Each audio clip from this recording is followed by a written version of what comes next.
কেমন প্রার্থনা যা ঈশ্বরের হৃদয়কে ছুঁয়ে যায়, যা ঈশ্বর কখনো ফিরিয়ে দেন না। গীত সংগীতাতে রাজা দাউদ লিখেছেন, ধার্মিকগণের প্রতি সদাপ্রভুর দৃষ্টি আছে, তাহাদের আর্তনাদের প্রতি তাহার কর্ণ আছে।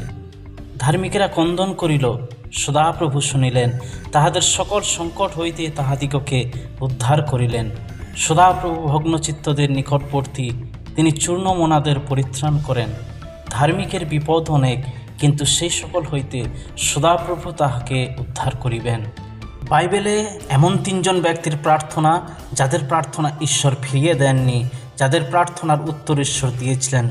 পবিত্র বাইবেলে হিজকিয়া নামে একজন রাজা ছিলেন। তিনি যখন জানতে পারলেন তার মৃত্যু আর দেরি নয়, তখন তিনি চোখের জলে ঈশ্বরের কাছে প্রার্থনা করেছিলেন এবং ঈশ্বর তার প্রার্থনা শুনেছিলেন। তার আয়ু আরও 15 বছর ঈশ্বর বাড়িয়ে দিয়েছিলেন। দ্বিতীয় রাজাবলী তার 20 অধ্যায় 1 থেকে 6 পদে আমরা দেখতে পাই, তৎকালে হিজকিয়ার সাংঘাতিক পীড়া হইয়াছিল, আর আমোসের পুত্র যিশাইয়া ভাববাদী তাহার নিকটে আসিয়া কহিলেন, সদাপ্রভু এই কথা কহেন, তুমি আপন বাটির ব্যবস্থা করিয়া রাখো, কেননা তোমার মৃত্যু হইবে, তুমি বাঁচিবে না। তখন তিনি ভিত্তির দিকে মুখ ফিরাইয়া সদাপ্রভুর কাছে প্রার্থনা করিয়া কহিলেন, হে সদাপ্রভু, বিনয় করি তুমি এখন স্মরণ করো, আমি তোমার সাক্ষাতে সত্যে ও একাগ্র চিত্তে চলিয়াছি এবং তোমার দৃষ্টিতে যাহা ভালো তাহাই করিয়াছি। আর হিজকিয়া অতিশয় রোদন করিতে লাগিলেন। যিশাইয়া বাহির হইয়া নগরের মধ্যে স্থান পর্যন্ত যান নাই, এমন সময়ে তাহার নিকটে সদাপ্রভুর এই বাক্য উপস্থিত হইল, তুমি ফিরিয়া গিয়া আমার প্রজাদের অধ্যক্ষ হিজকিয়াকে বলো, তোমার পিতৃপুরুষ দাউদের ঈশ্বর সদাপ্রভু এই কথা কহেন, আমি তোমার প্রার্থনা শুনিলাম, আমি তোমার নেত্রজল দেখিলাম, দেখো আমি তোমাকে সুস্থ করিব। তৃতীয় দিবসে তুমি সদাপ্রভুর গৃহে উঠিবে, আর আমি তোমার আয়ু 15 বৎসর বৃদ্ধি করিব। কেন ঈশ্বর রাজা হিজকিয়ার প্রার্থনা শুনেছিলেন? কারণ হিজকিয়ার আন্তরিকতা ও তার বিশ্বাসের জন্য। যিশাইয়া 37 অধ্যায়ে আমরা দেখতে পাই, রাজা হিজকিয়া ঈশ্বরের প্রতি গভীর বিশ্বাস রেখেছিলেন। যখন অসুর রাজা সানহেরিব জেরুসালেমকে আক্রমণের হুমকি দিয়েছিল, তখন রাজা হিজকিয়া আতঙ্কিত হলেও তিনি সরাসরি ঈশ্বরের কাছে গিয়েছিলেন, প্রার্থনা করেছিলেন। তিনি বিশ্বাস করতেন যে একমাত্র ঈশ্বরই তাদের উদ্ধার করতে পারেন। তিনি প্রার্থনা করেছিলেন, হে পৃথিবীর সমস্ত রাজ্যের ঈশ্বর সদাপ্রভু, তুমি স্বর্গের উপরে বিরাজমান, তুমি একমাত্র ঈশ্বর, আমাদের উদ্ধার করো। হিজকিয়া তার প্রার্থনার মধ্যে ঈশ্বরকে গৌরব এবং মর্যাদা দিয়েছিলেন। তিনি বলেছিলেন যেন সমস্ত জাতি জানতে পারে ইসরায়েলের ঈশ্বরই একমাত্র সত্য ঈশ্বর। সদাপ্রভু ঈশ্বর রাজা হিজকিয়ার প্রার্থনা শুনেছিলেন, কারণ তিনি ঈশ্বরের সামনে খাঁটি ছিলেন এবং যথাযথ রূপে চলতেন, এবং তিনি ঈশ্বরের গৌরব অন্বেষণ করতেন।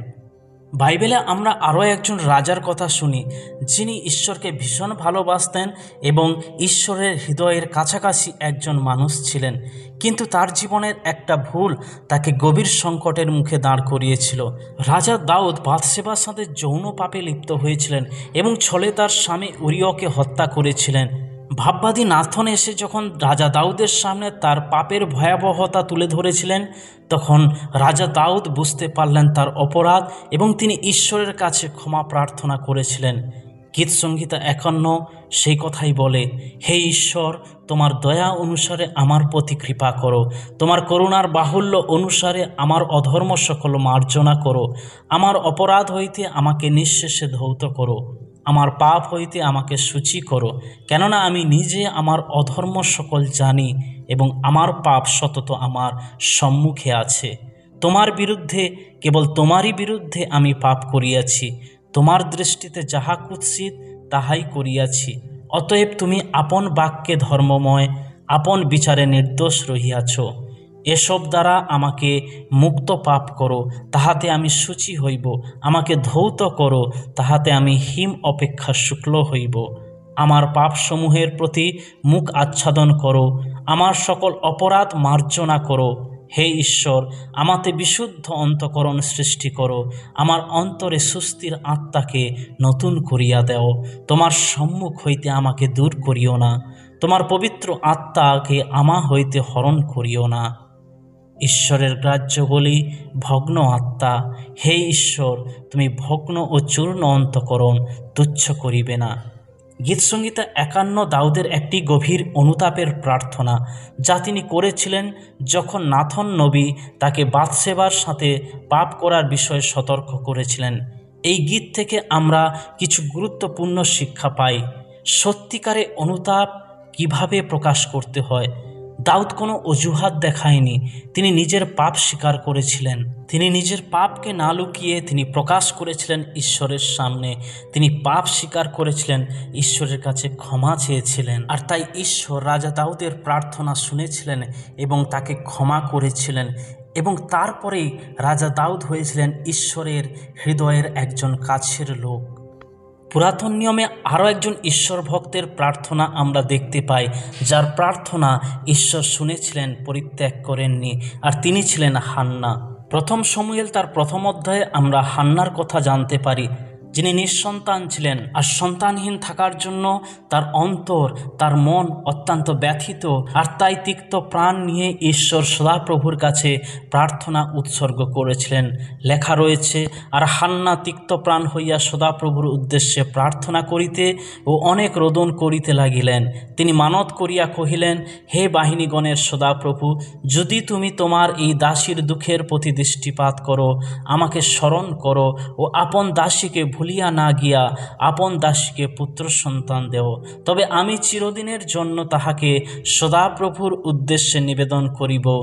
পবিত্র বাক্য বলে সদাপ্রভু তাকে স্মরণ করিলেন।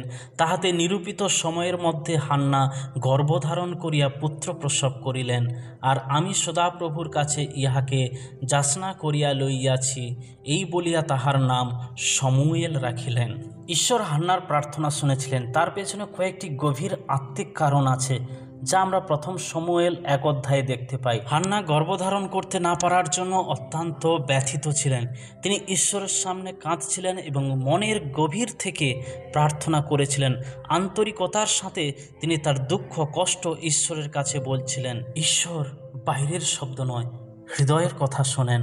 হান্নার প্রার্থনা ছিল সম্পূর্ণ আত্মনিবেদিত। হান্না প্রতিজ্ঞা করেছিলেন, যদি ঈশ্বর তাকে একটি পুত্র সন্তান দেন, তবে তিনি তাকে আজীবন ঈশ্বরের সেবায় উৎসর্গ করবেন। আর এমনটাই তিনি করেছিলেন। ঈশ্বরের কাছে তিনি যে প্রতিজ্ঞা দিয়েছিলেন, সেই প্রতিজ্ঞাকে তিনি বজায় রেখেছিলেন।